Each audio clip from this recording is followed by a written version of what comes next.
Hello, I'm Kim Jian in Seoul. Countries that were heavily reliant on free flow of goods were abruptly hit hard by the pandemic-induced global supply chain disruption.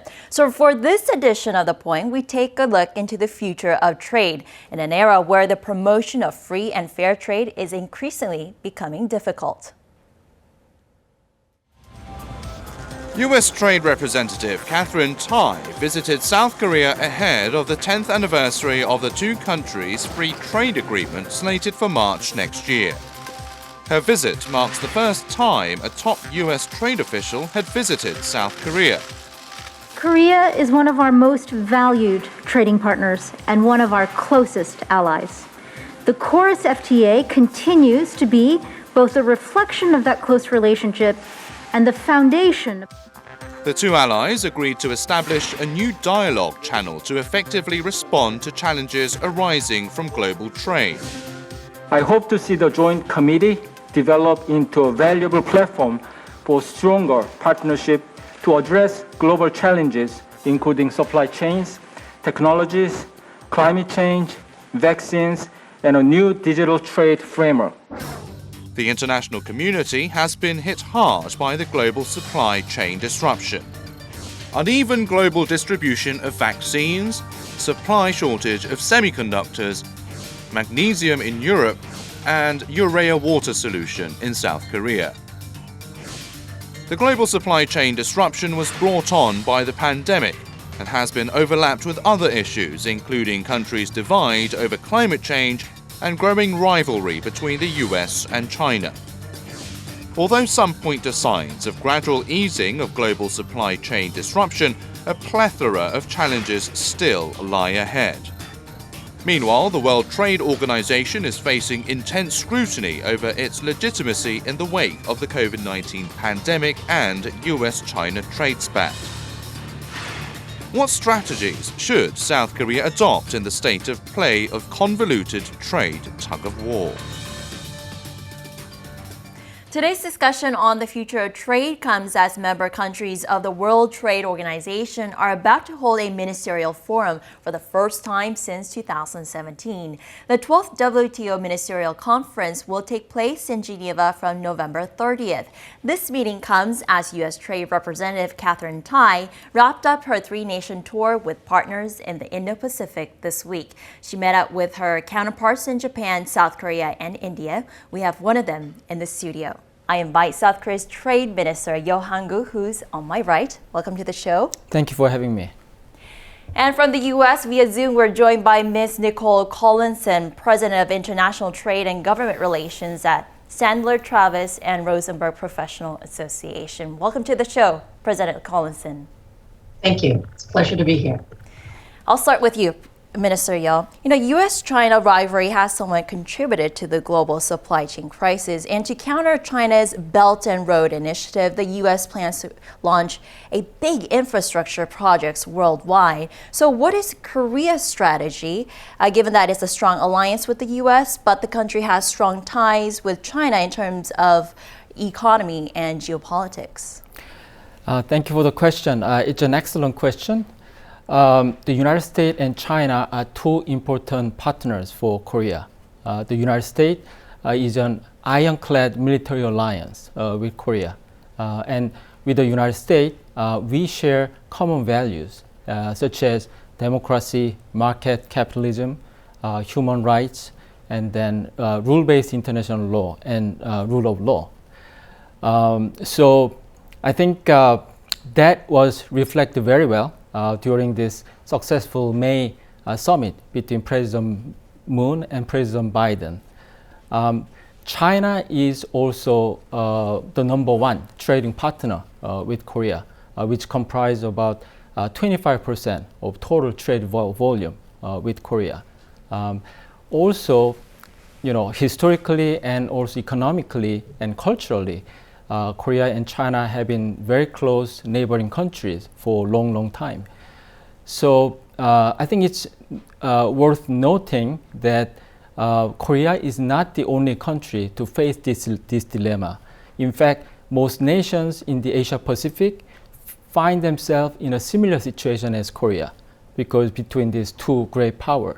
So I think it is important for like-minded countries, including Korea, to collaborate with each other and then find ways in which all these countries can coexist, with these two great power. And also, it's worth noting that U.S. Vice President Kamala Harris, on her visit to Singapore, stated that the United States doesn't intend to exclude any one country, nor want the allies to choose between countries. So. All right, we'll talk about more of the multilateral cooperation that you just mentioned later in the program. But first, USTR Thai called for worker-centric policies during her two-day trip to India this week. In a rare move, she also met with South Korea's labor minister during her trip to the country a week ago. So given all this, Ms. Collinson, does this signal a fundamental shift in U.S. economic and trade framework in the Asian region that could be focused on worker-centric policies? And if so, what's the reason behind this new emphasis? Well, thank you. That's a very good question. And it is significant that USTR Thai met with their labor minister. It's a signal and a carrying forward of what's going on and reflected of what's happening here in the United States. The Biden administration has taken a very strong pro-U.S. worker position, and they're looking at their trading relationships through that same lens, focusing it on the worker and on the domestic work in that country. They've been looking at the living wages, protection from corporate exploitation, and they're extending these same type of rights, or trying to get these same type of rights extended to workers around the world. They want to ensure that any relationships or trading relationships or trade agreements focus on these elements as well, not just on reducing tariffs or reducing other barriers, but also focus on the working conditions to make it a level playing field and to bring all of the workers up to the same level. I think that the U.S., regardless of wherever they're working, whether it's a worker in South Korea, it's a worker in India, it's a worker in any other Indo-Pacific country, they want to assure that the corporations and the government structures behind it are supporting policies that take care of the workers. We've seen during this pandemic that there were some countries which don't have safety nets for the workers. As soon as the corporations shut down because of the COVID, there was no place for these workers to go. They didn't have health insurance. They didn't have support systems. They didn't have any type of what we have, Social Security here in the U.S. And so they were left abandoned. And one of the issues is that responsibility cannot rest solely and entirely on the fate of the corporations. They are not nation state builders. And so partnering with our allies and with other countries to ensure that we all have the same idea of how the workers should be treated and what the conditions should be, I think is what they're focusing on. And again, it's an extension of what they're trying to do here in the United States. Well, as the world suffers from the pandemic-induced global supply chain, countries that have relied on trade for growth had to find alternatives despite heavy risks to its economy and business. So, Minister, what's South Korea's strategy to weather this current supply chain storm, with this in mind that in 2022, U.S. and South Korea will mark the 10th anniversary of its bilateral free trade agreement? Yes, supply chain resilience is a buzzword around the world these days. But if you look at how this global supply chain has evolved over decades of time to the current form of what we see today, is that number one principle in those global supply chain was efficiency. Yeah, but nowadays, with all the supply chain disruption, now countries and companies begin to think that maybe the efficiency is not the only important factor. Maybe resilience and stability and sustainability of supply chain could be more critical as we see these days. And also it's important to know that no single country can own the whole the supply chain. As you can see in the semiconductor and battery and the electric vehicle. And that's why it is very important for this like-minded country to divide the division of play a role in the right division of labor capital, and technology. And in case of Korea, Korean companies are very well positioned to play a key role in this critical supply chain as semiconductor and battery and electric vehicle. So as you mentioned at the beginning, the USTR Ambassador Catherine Tai came to Korea last week, and we had a very productive meeting. And we recognize the importance of Korea-US collaboration in strengthening the supply chain cooperation. And also, we agreed to initiate new approach through enhanced channel of communication to effectively address those supply chain challenges, emerging technology, and digital trade, etc.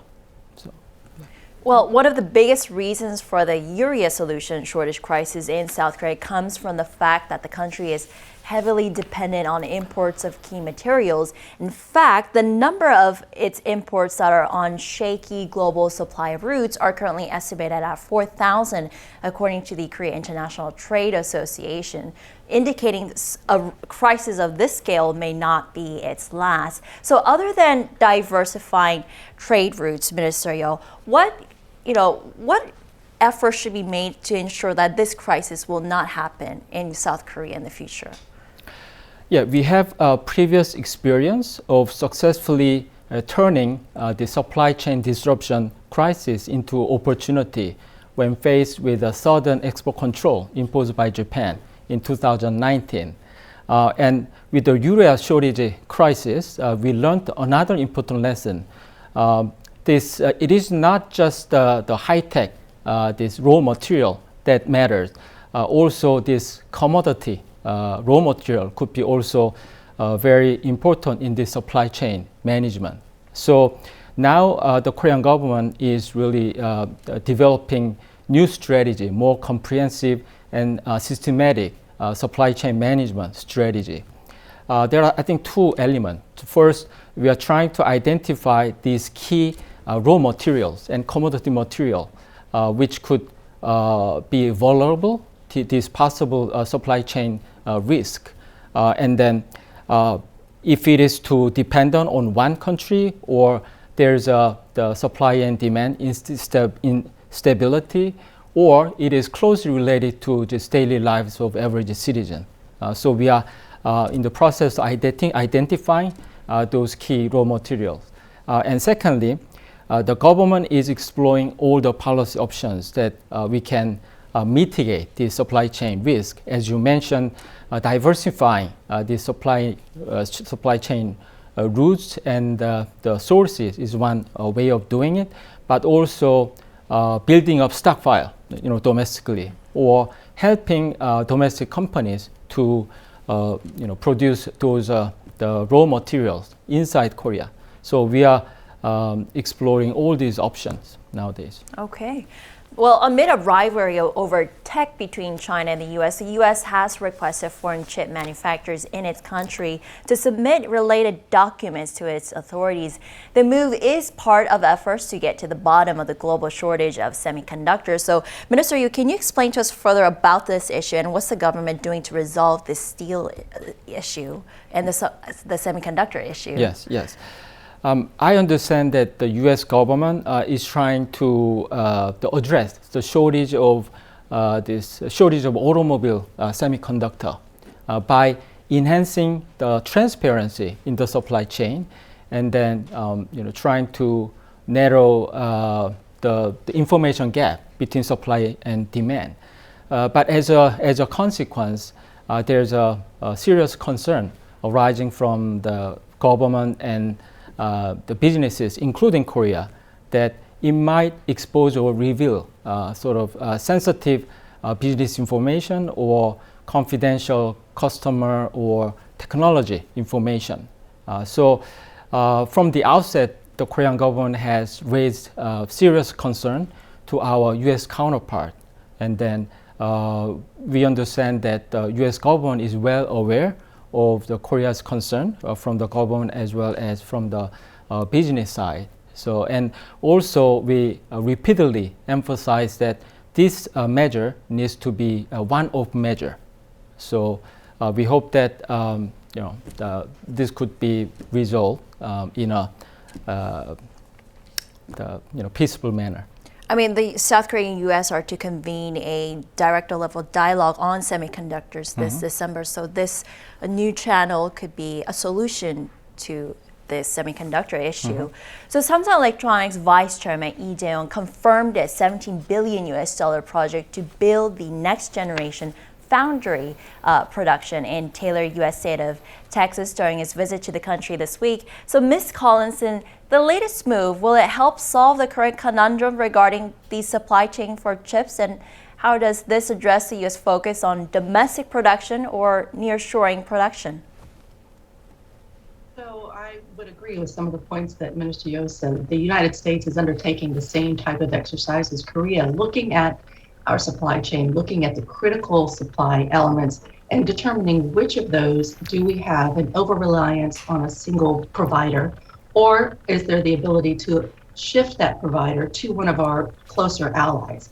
So that exercise is going on. The Biden administration put out a report, and I think if you look at that, it gives you an idea of some of the direction that we're probably going to be heading.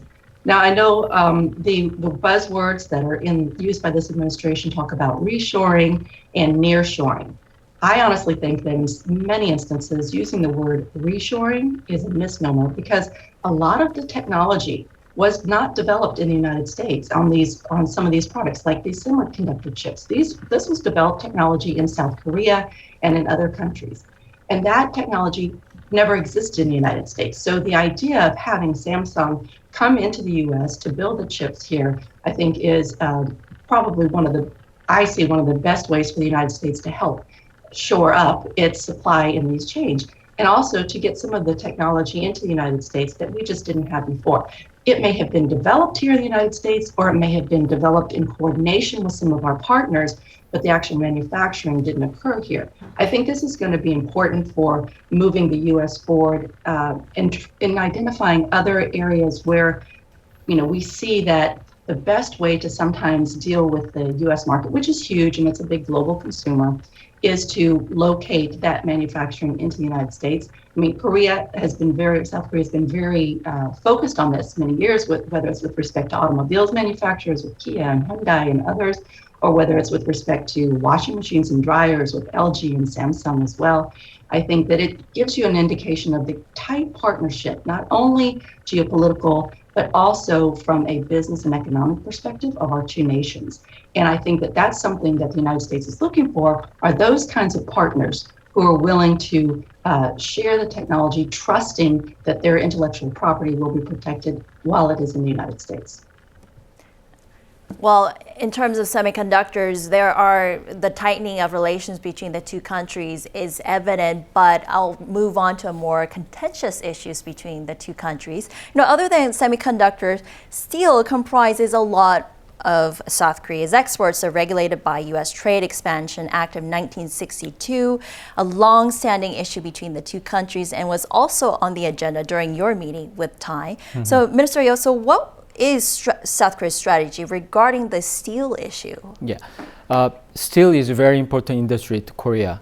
And during the Trump administration in 2018, Korea and United States reached an agreement on the steel arrangement of 70% quota, this 3-year average, along with this Chorus FTA amendment. And now things have changed since then, because recently the United States announced an agreement with European Union for more flexible this steel arrangement. And also United States announced the new initiation of this the steel negotiation with United Kingdom and Japan. So I think it is fair and timely for United States and Korea to revisit and reopen this current steel arrangement. Into more flexible regime.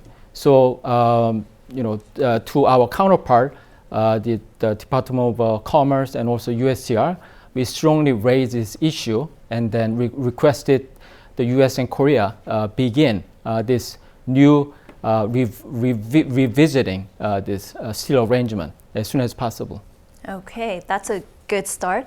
Well, in the wake of the pandemic, the rules of the World Trade Organization on intellectual property rights became formidable barriers for equitable access to COVID-19 vaccines. Now, breaking ranks of developing countries, the Biden administration has lended limited support by making vaccines and medicines more affordable and accessible to developing countries. So, Ms. Collinson, do you think many parts of the developing countries will be disappointed yet again in not seeing any significant forward movement to waive IPRs regarding vaccines?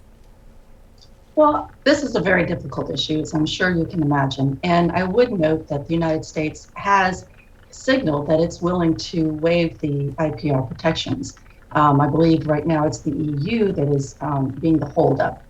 However, there are countries who are objecting to the lack of leadership, should we say, of the United States in pushing other countries to try to assume and agree that the IPR should be waived in this instance because it is a global pandemic. But again, as I'm sure many South Korean companies can also agree, there is protection needed for the development of their intellectual property.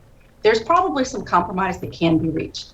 I believe that that the WTO and the countries can work together to find either sharing of research, working jointly, pulling together. I think there is an opportunity for this, and we should look to see that happen at the WTO.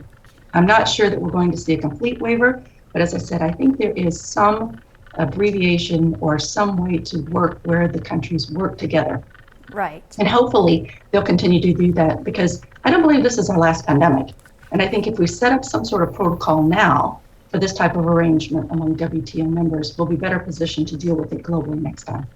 Right, and the establishment of a global vaccine hub was one of the key agendas that you were visiting in the United States and Europe earlier this year. So, Minister Yeo, how important is South Korea's role regarding COVID-19 vaccine distribution and production in other countries?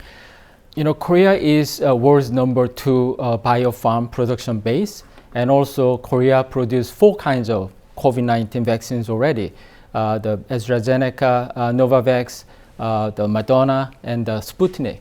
So we have this, the production capacity we can contribute to the world. And one of the successful outcomes from the May summit between Korea and the United States was the agreement of Korea-US Global Vaccine Production Hub.